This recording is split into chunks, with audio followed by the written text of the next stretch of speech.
फिर दिन हुआ,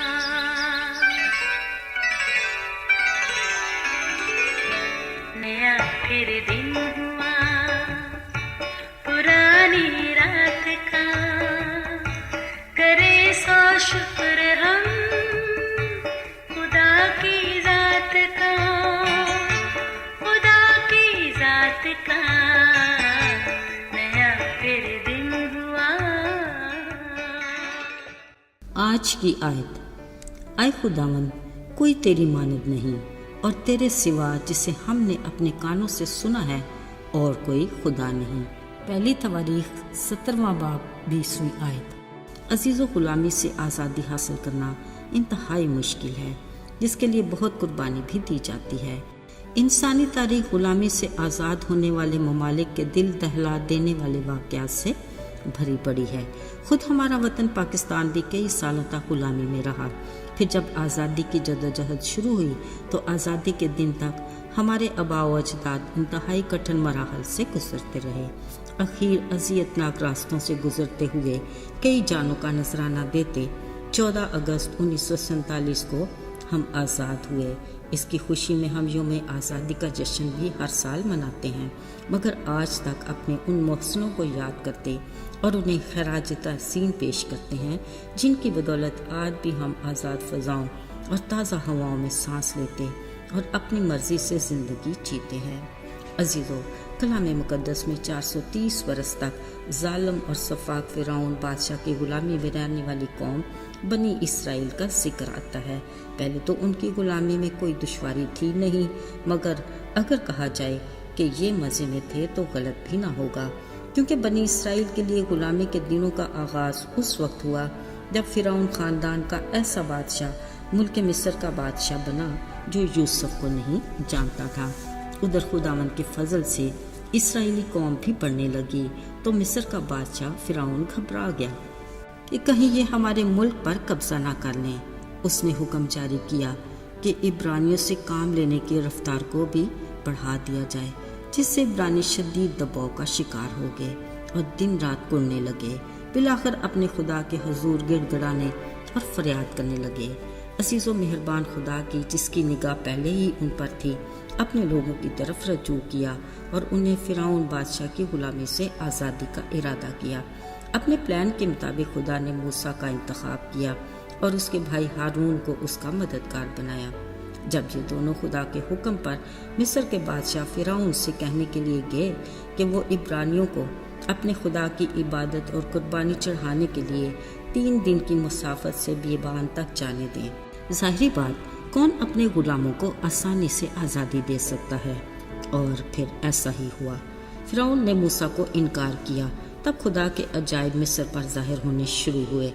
हुआ ये कि मिस्र के सब दरियाओं, झीलों, तालाबों और घरों में पड़े बर्तनों में पानी सब खून बन गया, जिनके बायस मछलियाँ भी मर गईं और पीने को पानी भी ना रहा, जो अज़ियतनाक था। फ़िरौन ने मूसा को बुलाकर इस मुसीबत से रिहाई की दरख्वास्त तो की, मगर बाद में अपने दिल को उनकी रिहाई के लिए सख्त कर लिया। अब के मेंढकों से पूरा मुल्क भर गया, जिन्होंने लोगों का जीना दूभर कर दिया। फिर मिन्नत करके इससे छुटकारा मिला तो मिस्र की सारी गर्द जुओं में तब्दील होगी, जिन्होंने लोगों और हैवानों को भी मुसीबत में मुब्तला कर दिया।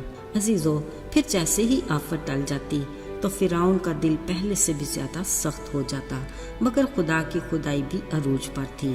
फिर मच्छरों के ऐसे गौल आए कि पूरे मुल्क का नाश हो गया। फ़िरौन घबराया और मूसा के ज़रिए फिर शफायत मांगी, मगर जैसे ही हालात बेहतर हुए फ़िरौन टस से मस न हुआ, पर खुदा का भी अगला करिश्मा तैयार रहता। अब के मिस्र के चौपायों में ऐसी भारी मरी फैली कि सब ही मर गए। अफसोस फ़िरौन अपनी बात पर कायम रहा। अगली बार खुदा ने मूसा से कहा, भट्टी की राख हाथ में ले जा और बादशाह के सामने आसमान की तरफ उड़ा दे। इस राख से मिस्रियों के आदमियों और जानवरों के जिस्म पर फोड़े और फपोले बन गए। पर फ़िरौन ने ना अपने गुलामों को आज़ाद करना था और ना ही उसने किया। फिर खुदा ने कहा, अब कि मैं ऐसी बला नाज़िल करूँगा कि बादशाह जान लेगा कि दुनिया में मेरी मानद कोई नहीं। अब तक मेरी वजह से उसका दिल ऐसा सख्त होता रहा تاکہ میں اپنی قدرت اسے دکھا سکوں، تاکہ میرا نام ساری دنیا میں مشہور ہو جائے۔ عزیزو، پھر ملک مصر میں آگ کے ساتھ ایسے بھاری اولے پڑے کہ انسان، حیوان، کھیتوں کی سبزیاں سب تباہ ہو گئیں۔ اگلے دن ٹڈیوں کے غول آئے، جو اولوں سے بچا وہ ٹڈیوں نے ہی چٹ کر لیا۔ اب کے مصری قوم نے تنگ آ کر بادشاہ سے کہا، ہم تباہ ہو گئے، اب ان کو جانے ہی دے۔ مگر بادشاہ نے نیم رضامندی کا اظہار کرتے ہوئے کہا، اچھا ٹھیک، صرف مرد جا کر خدا کی عبادت کر سکتے ہیں۔ فرعون کی اتنی اجازت ناقابل قبول تھی، کیونکہ خدا بھی اسے کچھ اور دکھانا چاہتا تھا۔ پھر ایسا ہوا، موسیٰ کے آسمان کی طرف ہاتھ اٹھانے کی دیر تھی کہ ملک میں 4 سو ایسی تاریکی چھا گئی جو 3 دن تک مسلسل جاری رہی، جس کے باعث نہ کسی نے کسی کو دیکھا اور نہ ہی کوئی اپنی جگہ سے ہلنے کے لائق ہوا۔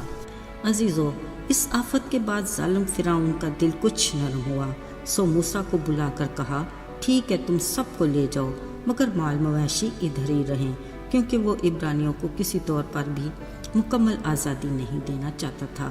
موسیٰ نے کہا، خدا کے حضور قربانی گزارنے کے لیے جانوروں کی ضرورت تو ہوگی۔ یہ سن کر فرعون کا غصہ موسیٰ پر بھڑکا، اس کو وارننگ دی کہ اب کہ تو یہاں آیا تو تجھے مار دیا جائے گا۔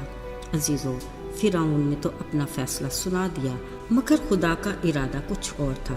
اس نے موسیٰ سے کہا، اسرائیلی قوم سے بول، سب اپنے گھرانے کے لیے ایک بے عیب بنا لیں، جس کے گوشت کو بے خمیری روٹی اور کڑوے ساگ پات کے ساتھ پوری تیاری، یعنی کمر باندھ کر، جوتی پہن کر، ہاتھ میں لاٹھی لے کر، اپنی اس فسح کو جو خداوند کی فسح ہے کھانا، اور برے کا خون اپنے دروازوں کی چوکھٹوں پر لگا دینا۔ یہی تمہاری غلامی سے آزادی کا دن ہوگا۔ خدا نے موسیٰ کو فرعون پر نازل ہونے والی آخری آفت سے بھی آگاہ کیا اور کہا، دیکھ، میں آدھی رات کو مصر میں نکلوں گا اور فرعون بادشاہ سے لے کر قیدی جو قید میں ہیں اور چوپاؤں کے سب پیلوٹوں کو مار دوں گا۔ مصر میں ایسا بڑا ماتم نہ پہلے کبھی ہوا اور نہ پھر کبھی ہوگا، اب کہ وہ میرے لوگوں کو جانے سے روک نہیں سکے گا۔ عزیزو، خدا کی قدرت دیکھیے، پھر ایسا ہی ہوا جیسا خداوند نے کہا تھا، اور خدا نے اپنے زور بازو سے اور پورے جلال کے ساتھ اپنے لوگوں کو فرعون کی غلامی سے نکال لیا۔ قابل غور بات یہ ہے کہ یہاں غلامی سے آزاد ہونے والوں نے کسی بھی قسم کی قربانی نہیں دی، وہ نہایت خوشی اور شادمانی سے نکلے، جبکہ ان کو غلامی میں رکھنے والے خود اذیت ناک انجام کا شکار ہو گئے۔ عزیزو، آئیے اب کچھ پل کے لیے یاد کرتے ہیں اپنی غلامی کے دنوں کو۔ گناہ کے ہاتھوں ہم کس قدر مجبور تھے۔ ابلیس نے ہمیں اپنا غلام بنا رکھا تھا، وہ ہمیں ہر وقت بلیک میل کرتا کہ اب کسی طور تمہاری آزادی ممکن نہیں، مگر خدا بھی ہمیں کسی طور اس مایوسی میں رہنے نہیں دینا چاہتا تھا، لہٰذا اس نے ہمیں اپنے اکلوتے بیٹے یسوع کی جان کی قربانی دے کر ہمیں گناہ کی غلامی سے آزاد کیا اور ہمیں ہلاکت سے بچا کر ہمیشہ کی زندگی کا وارث بنایا۔ آئیے دعا کریں۔ اے آسمانی باپ، ہم تیرا شکریہ ادا کرتے ہیں کہ تو نے ہمیں گناہ کی دلدل سے نکالا اور ابلیس کی غلامی سے آزاد کرایا۔ ہماری اس آزادی کے لیے تو نے اپنے اکلوتے بیٹے یسوع کی جان کی قربانی دی۔ اس بڑے فضل کے لیے ہم تیرے شکر گزار ہیں، یسوع کے بابرکت نام میں، آمین۔